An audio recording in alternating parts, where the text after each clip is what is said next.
Beach cricket, যেটা হচ্ছে tournament 2025-এ এটি করার একটা মূল আরেকটা উদ্দেশ্য এটা।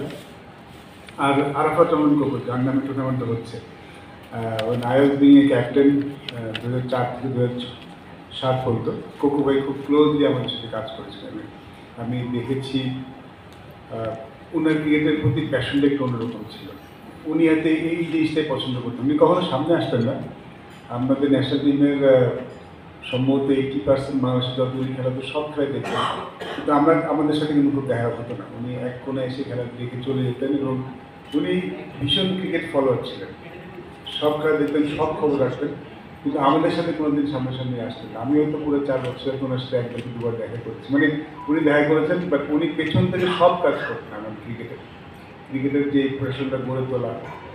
আপনার যে বোগো স্টেডিয়ামটা উনি অলমোস্ট নিজের হাতেই মানে পাশ দাঁড়িয়ে থেকে তৈরি করেছে।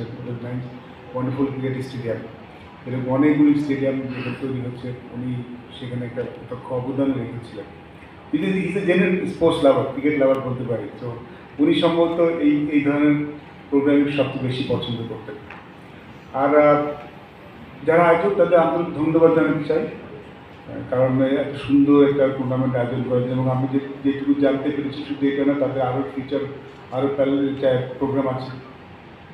ফিজিক্যালি চ্যালেঞ্জ ক্রিকেটারকে নিয়ে হয়তো তারা একটা প্রোগ্রাম করতে যাচ্ছেন, which is very good.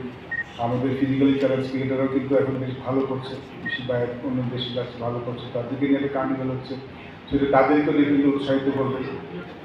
Cox's Bazar বিচটা, কক্সবাজারের পর্যটনটা নিয়ে আমরা অনেক কথা বলেছি। দিস ইজ ওয়ান ওয়ে যেটা অনেক দেশে করা হয়ে থাকে, এরকম টুর্নামেন্ট দিয়ে আমাদের দেশটাকে আমরা তুলে আনি। কারণ আমরা যখন দেশে বাইরে যাই, দেশকে নিয়ে যখন কথা বলি, কক্সবাজার নিয়ে নিশ্চয়ই আপনারা কথা বলেন, আমিও কথা বলি যে আমাদের দেশে একটা জায়গা আছে কক্সবাজার, ওয়ার্ল্ডের লংগেস্ট